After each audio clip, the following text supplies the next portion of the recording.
Hello everyone, welcome back again to my YouTube channel. My name is Kevin Saili. Pada YouTube channel ini teman-teman akan menemukan informasi menarik seputaran technical analysis untuk cryptocurrency. So if you do like crypto, make sure to hit the subscribe button. And if you're new to this channel, make sure to hit the subscribe button too. Don't forget to leave your thumbs up kalau kalian suka dengan konten yang saya bahas pada video ini. Guys, saya pengen kasih update seputaran Bitcoin. Jadi kalau misalkan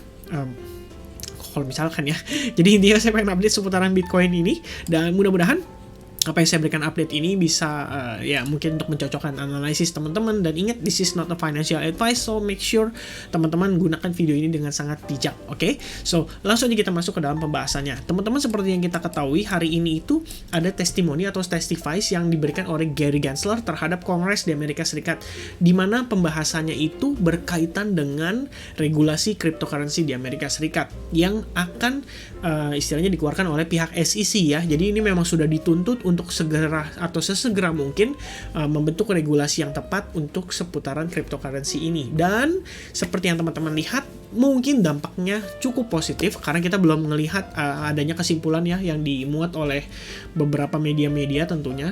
Dan dari situ biasanya ya balik lagi teman-teman, saya sudah bilang juga ya, sometimes market bergerak dulu pada saat newsnya itu belum keluar ya. Jadi news keluar setelah market bergerak, umumnya seperti itu. Sama aja kayak gempa bumi dulu baru kemudian ada newsnya atau beritanya.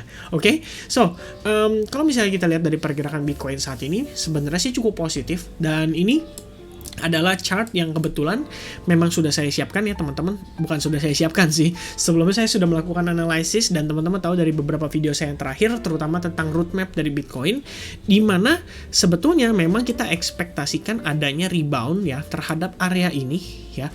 Kemarin itu kita sudah sempat bahas beberapa kali tentang seputaran confluence of support yang ada pada time frame daily. Oke?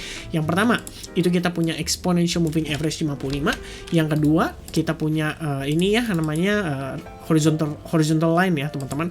Jadi horizontal line di kisaran area ini karena ini merupakan area support sebelumnya, dan seperti yang kita ketahui teman-teman, di sini ada area resistance kita ya di kisaran area kurang lebih 46.700 ya sampai 46.800. Oke?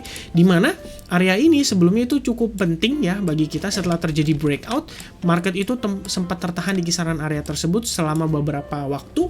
Bahkan setelah break dari kisaran area ini aja, kalian bisa lihat ya, kita itu ketahan di kisaran area ini, which is ini juga akan menjadi resistance kita. Jadi selain hari ini kita akan bahas tentang confluence of supportnya, which is teman-teman juga udah tahu ya, beberapa waktu lalu saya sempat bahas. Jadi akan saya bahas kembali lagi supaya teman-teman dapat kembali gambarannya ya. Nah, ini adalah penghubungan antara area ini. Jadi sebelumnya kita tahu market itu membentuk yang namanya broadening bottom pattern ya di kisaran area ini. Dan area resistance ini kita manfaatkan untuk mencari tahu apakah Bitcoin itu mampu mempertahankan area supportnya saat ini gitu ya. Jadi pasca dia terjadi breakout, otomatis kan dia menjadi support, dan saat ini posisinya itu berada di kisaran area $44.600. Nah, selain daripada itu, tambahannya adalah Fibonacci retracement. Kalau kalian tarik dari swing low to swing high-nya dia, di kisaran area ini juga itu terdapat area Fibonacci 38,2% di $43.910 guys. Dan barulah kita tambahkan si exponential moving average-nya ya, dimana area exponential moving average 55 itu juga berada di kisaran ini, which means ini kita terhubung dari 4 confluence of support ya, atau 4 support menjadi satu, dan di area tersebut kita mendapati area support yang sangat kuat. Dan kalau misalnya lihat dari pergerakan saat ini, sebenarnya sih cukup baik, karena teman-teman bisa lihat juga. Jadi kalau saya hilangkan kembali semuanya, teman-teman bisa lihat ya, di kisaran area ini, atau tepatnya pada closing tanggal 13 September, kita itu finally sukses ya.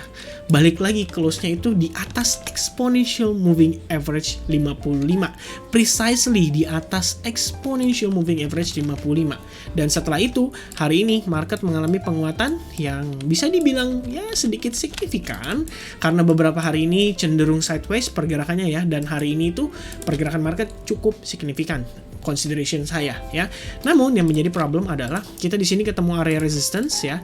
Resistance kita itu di kisarannya sebenarnya kalau saya ini mungkin di kisaran 46.600 sampai 700 ya. Ditambah kita di sini punya exponential moving average 21 yang harus kita lewatin terlebih dahulu teman-teman. Karena kalau misalkan kita failed untuk bisa melewati area tersebut, which means gak harus hari ini juga ya, bisa jadi besoknya open misalkan di kisaran area ini baru dia penguatan gitu, ada kemungkinan. Dan kalau misalkan kita gagal melewati area tersebut, maka ini tidak lain adalah proses retest terhadap market. Jadi simpelnya kayak gini teman-teman ya, market going up ya, jadi pasca dia break dari si exponential moving average 21 ini, dia break and then retest, break and then retest, test and then break ke bawah, dan sekarang menjadi seperti proses retest yang manakala ini bisa membawa Bitcoin untuk drop lebih jauh lagi atau lebih signifikan. Oke, jadi syarat kita untuk melihat kondisi itu tidak terjadi adalah dengan closing di atas exponential moving average 21. Jadi itu adalah clue yang saat ini kita perlu perhatikan, apakah Bitcoin ini mampu closing di atas kisaran area $47.000. Jadi let's say 47.500, 47.600 itu udah oke banget.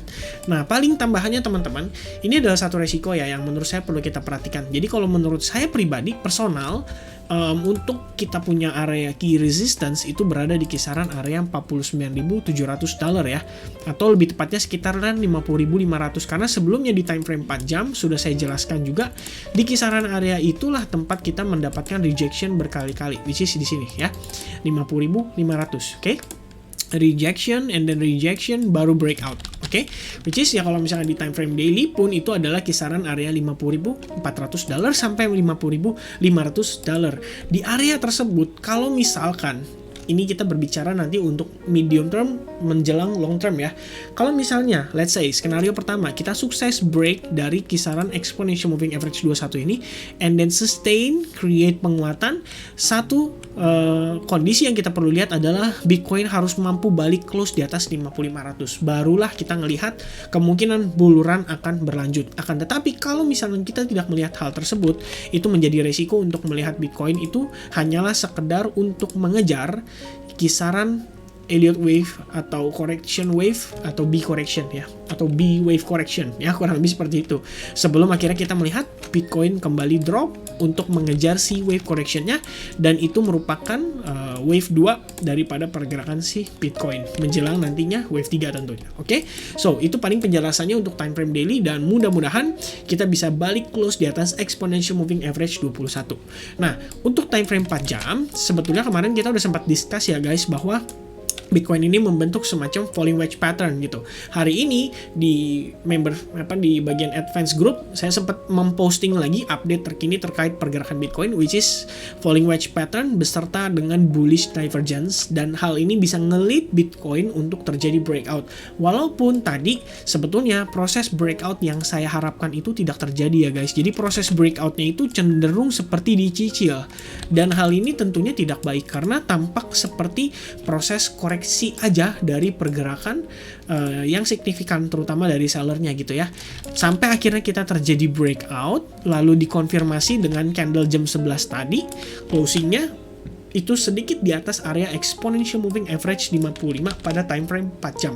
Dan kalau misalkan kita lihat Bitcoin bisa mempertahankan area ini, maka ada kemungkinan yang cukup besar kita melihat Bitcoin akan kembali rebound dan break di kisaran atas area $47.000, which means $47.000 itu ada resistance kita pada time frame daily yang tadi kita bahas, yaitu exponential moving average 21 ya. Jadi kalau misalnya kita bisa ngelihat dia close di atas 47.000, itu artinya di time frame daily kita juga close di atas area 47.000 yang bisa nge-lead Bitcoin itu mengalami penguatan kembali. Oke? Jadi kalau misalnya kita tambahkan, kalian bisa lihat RSI saat ini sudah menunjukkan pergerakan yang cukup positif ya. Dia sudah berhasil close di atas 50%, which means saya sering berkali-kali infokan ke teman-teman ya, kalau misalkan kita lihat RSI itu di atas 50%, pergerakan itu cenderung penguatan. Oke? So, area ini harus kita pertahankan dan kita harus lihat closingnya di dalam beberapa candle 4 jam mendatang ya. Paling kurang lebih itu aja update saya seputaran Bitcoin hari ini. Untuk tambahan aja, alternatif skenarionya adalah jika Bitcoin tidak mampu mempertahankan area ini dan dia kembali ke dalam chart pattern, which means itu bisa nge-lead kita ke arah false break yang terjadi di kisaran area ini, which is ini adalah false break, and then ya of course kalau false break itu nge-lead ke arah sebaliknya ya, yang cenderung lebih besar dari probabilitasnya. Oke, so paling itu aja informasi saya seputaran Bitcoin kali ini, karena videonya under 10 minute. Saya harapkan teman-teman nontonnya secara lengkap. So I'll see you guys again in the next video. Thank you for watching. Cheers.